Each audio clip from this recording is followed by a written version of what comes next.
अल्लाहुम्मा सल्ली अला मुहम्मद व अला आलि मुहम्मद। मेरे पाकिस्तानियों, कुछ मज़ीद चीज़ें जो भी आपके साथ शेयर करनी है, जैसे अरब ममालिक का गज़ा के साथ ताउन। तो अमेरिका के वज़ीर ख़ारजा गुज़श्ता कुछ दिनों से अरब ममालिक के दौरे पर हैं। आप सबको पता है, सऊदी अरब में भी गए तो मोहम्मद बिन सलमान से उनकी मुलाकात हुई। तो बड़ी अच्छी खबर थी वहाँ से, सऊदी अरब से, जो कि मोहम्मद बिन सलमान ने उनको साफ अल्फाज में कहा कि भाई साहब, गज़ा पे जारियत बंद की जाए, उसके बाद बाकी बात की जाएगी। ये मेरे लिए भी, एक आम मुसलमान के लिए भी बहुत अच्छी खबर है कि सऊदी अरब का एक मुस्बत रवैया सामने आया फ़लस्तीन के हवाले से। इसके साथ कतर का भी, ईरान का भी।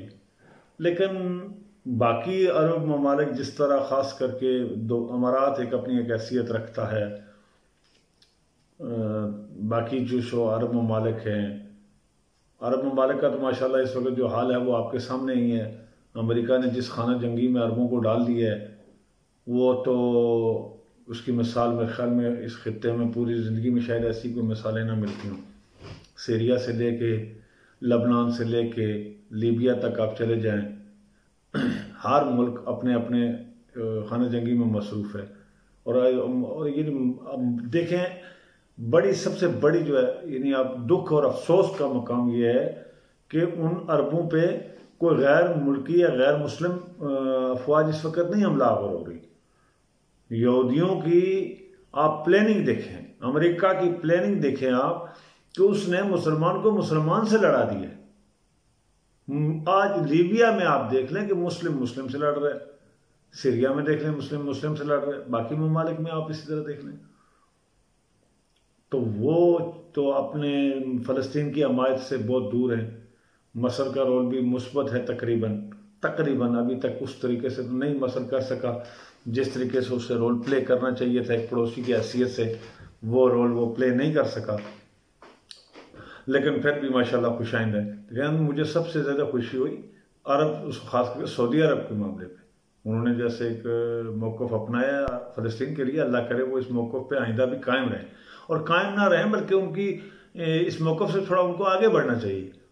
अगर वो साफ साफ अमेरिका से कह दें कि भाई साहब, आपने अगर ये इसराइल को नहीं रोका तो फिर हम फ़लस्तीनियों की सपोर्ट करेंगे जानी माली। इसी तरीके से ईरान भी है, ईरान ने कहा भी है, लेकिन ईरान अभी तक अपनी ज़ात की हद तक कह रहा है कि हम पे हमला किया गया तो हम जवाब देंगे। फ़लस्तीन के लिए भी उनको अमली इक़दाम उठाना चाहिए, तब ही जाके फ़लस्तीनियों की मदद हो सकेगी। रही हमारे पाकिस्तान की बात, तो पाकिस्तान की हालतों और सियासी हालात तो आपके सामने। यहाँ फ़लस्तीन की बात करने वाला फ़िलहाल मुझे कोई नज़र नहीं आ रहा माज़रत के साथ। क्या हमारे इदारे, क्या हमारे सियासतदान, सबको अपनी अपनी पड़ी हुई है। निगरान वज़ीर आज़म है तो उसकी तो बातें ही नहीं, उसके चूटे ही नहीं मौक़रे।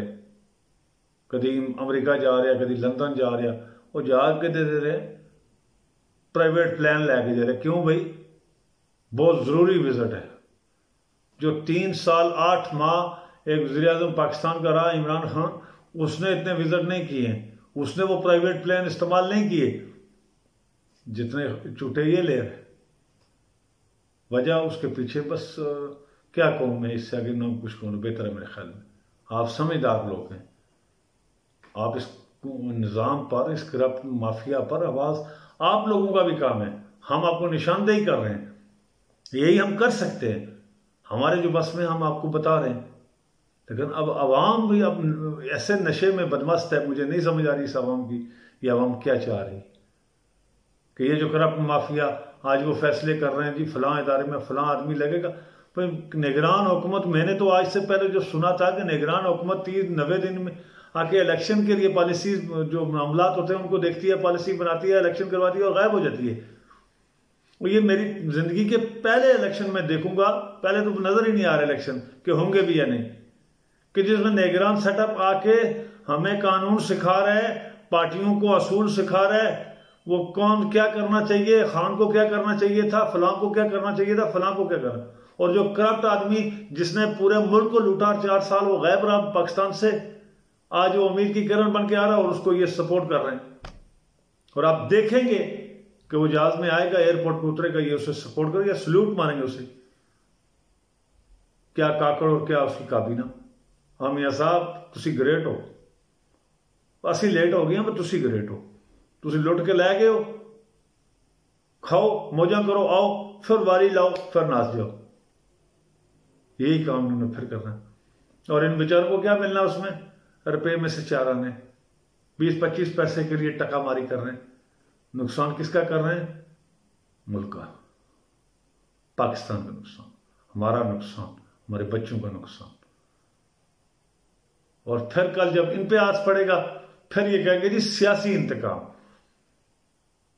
सियासी इंतकाम अगर आपने देखना है तो वो उन खवातीन के साथ देखें जो पीटीआई की खवातीन गुज़श्ता 5 माह से जेलों में हैं। खान से छुटकारा हासिल करने के लिए राह पर अदलिया भी गामजन है। क्यों भाई? खान से छुटकारा वो हासिल करना चाह रहे हैं कि उनको ऐसा आदमी नहीं चाहिए पाकिस्तान में जो अमेरिका की गुलामी को करना चाहे। वो लोग उनको पसंद है जो अमेरिका की गुलामी से इनकार करे। वो शख्स उनको नहीं चाहिए इस मुल्क में जो कहे पाकिस्तान और कौम एक आज़ाद और खुद मुख्तार होंगे, वो अपने फैसले खुद करेंगे, हम किसी से डिक्टेशन नहीं लेंगे। उस आदमी के लिए आज अदलिया प्रोसिक्यूटर कह रहा है कि जी 14 साल सजा या फांसी हो। भाई क्यों? किस जुर्म में? साइफर जी, साइफर को तो कल तक आप मान ही नहीं रहे थे। अदलिया का दिमाग खराब हो गया है, अदलिया नशे में है। अदलिया चेक क्यों नहीं करती कि इसी साइफर पे तो कल शहबाज शरीफ कह रहा था जी कि अगर इमरान खान के साइफर हकीकत हुआ तो मैं इमरान खान के साथ खड़ा हूंगा। आज किधर है वो शहबाज शरीफ? किधर है वो बाकी जो पार्टी साफी जो कह रहे थे जी साइफर हकीकत नहीं है? आज सारे मंजर से गायब हो गए। मुनाफिकत की इंतहा है ये। और अदलिया मैंने आपसे कल भी कहा था कि रोज़े महशर आप लोगों का भी बड़ा सख्त इम्तिहान होगा। यहां आपसे अमेरिका खुश हो जाएगा, दुनिया खुश हो जाएगी। खान मर भी गया तो कोई मसला नहीं, यकीन माने कोई मसला नहीं। मैं ईमानदारी से आपसे कहता हूं, उसके मरने के बाद भी पाकिस्तान रुकेगा नहीं, इंशाल्लाह पाकिस्तान आगे बढ़ेगा। लेकिन उस जुर्म में जो मुलव्वस होंगे वो अल्लाह के हुक्म से दुनिया में भी इबरत का निशान बनेंगे और आखिरत में भी इंशाल्लाह।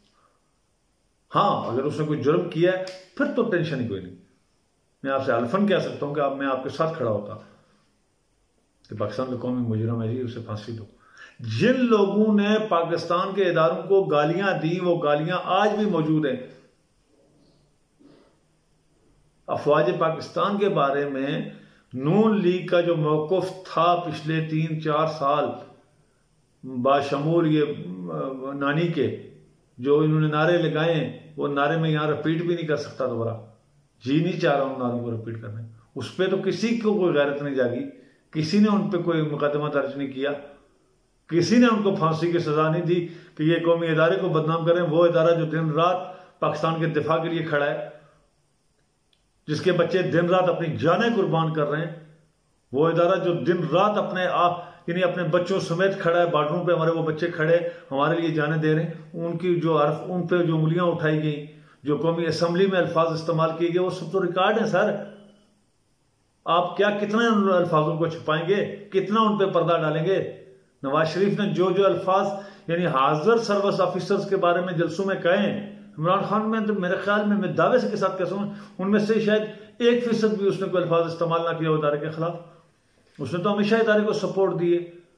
मैंने कहा जी पाकिस्तान की दिफा की जामन है पाक अफवाज, लेकिन पाक अफवाज भी तो देखे कि जिन लोगों ने पाक अफवाज को बदनाम किया, जिन लोगों ने डॉन लीक्स करवाया, वो पाकिस्तान या पाकिस्तान अफवाज के मुखलस हैं या वो जिसने सारी जिंदगी पाकिस्तान अफवाज को सपोर्ट किया। इसलिए वो गलती ना करें जिसका इजाला आप ना दुनिया में कर सके और ना आखिरत में। मैं आपसे भी दरख्वास्त करता हूं, साहिब कदर, साहिब हैसियत लोग, साहिब ताकत लोग, दुनियावी ताकत आपके पास है, असल ताकत तो मेरे अल्लाह के पास है, उसकी ताकत से बड़ा कोई नहीं है। वो जब्बार भी है, वो कहार भी है, वो मुतकब्बर भी है, और उसको ये सिफात उसके साथ क्यों हैं? मेरे अल्लाह को उसको जचती हैं ये सिफात मेरे अल्लाह को। वो रहीम भी, वो करीम भी, वो गफूर भी है। लेकिन ये जो सिफात साथ में आ रही है रहीमी और करीमी और गफूरी की, ये उस वक़्त इंप्लीमेंट होंगी जब आप उससे रुजू करेंगे। तो जब आप मुतकब्बर, इंसान मुतकब्बर होना उसके लिए कभी भी गवारा नहीं करता, वो सूदमंद नहीं है। गुरूर सिर्फ अल्लाह को जचता है। कहते अना मुतकब्बिर, अना मालिकुल मुल्क, अना जुल जलाल वल इकराम। ये सिर्फ अल्लाह को ये अल्फाज जचते हैं। मखलूक उसको कोई अल्फाज गुरूर तकब्बर नहीं जचता। आप इस झूठी ताकत, झूठी शान शौकत के में आप अपने आप को उस लेवल तक ले जाएं, खुदा न ख्वास्ता कि कल आप माफ़ी तक भी आपको नौबत ना मिले। ऐसा जुल्म ना करें अपने साथ। बासियत मुसलमान मैं आपसे रिक्वेस्ट करता हूँ, जो भी ताकतवर लोग हैं, खुदा रा वो काम ना करें जिससे आप अल्लाह और अल्लाह के रसूल को नाराज करें। सॉरी। अदलिया का रोल वो आपके सामने है। Chief justice Qazi Faez Isa, chief justice high court Umar Farooq, क्या नाम है उसका, क्या नाम लो उनका, किस नाम से पुकारूं तुमको? खुदा की कसम, मैं आपको दावे के लिए मेरी वीडियो, मेरे व्यूअर्स बहुत कम हैं, मैं अभी नया हूं, लेकिन अपने दिल की आवाज़ आपको बता रहा हूं। मैं रोज़े महशर इंशाल्लाह सुरखरू होऊंगा अपने अल्लाह के सामने कि मालिक मुल्क, मैंने आवाज़ उठाई थी लेकिन जालिमों ने मेरी आवाज़ नहीं सुनी। जालिमों के साथ में खड़े ना होना। अगर अपनी दुनिया और आखिरत बचाना चाहते हो तो जालिमों के साथ में खड़े ना होना। वरना जिन बच्चों के लिए आप ये रोज़ी कमा रहे हो, यकीन मानना कि ये बच्चे आपको कल जूते मारेंगे, ये औलाद आपके गले पड़ेगी इंशाअल्लाह। सद्दाम हुसैन को जिस जज ने फांसी दी थी, उस जज की अगर आपको यकीन नहीं आ रहा तो आज ये सोशल मीडिया का दौर है, आप नेट पर सर्च कर लें उसके मरते वक्त क्या अल्फाज थे और उसकी मौत किस तरह हुई। सद्दाम हुसैन को बहुत नेक भी नहीं था, बुरा भी नहीं था, लेकिन खास करके वो अपने मुल्क के साथ मुखलस था। अमरीकियों के लिए वो अच्छा नहीं था, उसे फांसी चढ़ा दिया, कुछ भी नहीं। उसने अल्हम्दुलिल्लाह, उसको अल्लाह ने ईमान की हालत में अपने पास बुलाई है, मेरा ईमान है। बावक्त मौत कलमा उसने अशहदु अल्ला इलाहा इल्लल्लाहु व अशहदु अन्ना मुहम्मदन अब्दुहु व रसूलुहु पढ़ा। जिस आदमी को मरते वक्त कलमा नसीब हो जाए वो ईमान की हालत में गया। बाकी नेकियां बुराइयां वो आगे अल्लाह खुद हिसाब ले लेगा। लेकिन ये सोच लें कि आपने किस हालत में अल्लाह के पास जाना है। ईमान की हालत में जाना है, ये यहूदियों को खुश करके आपने जाना है।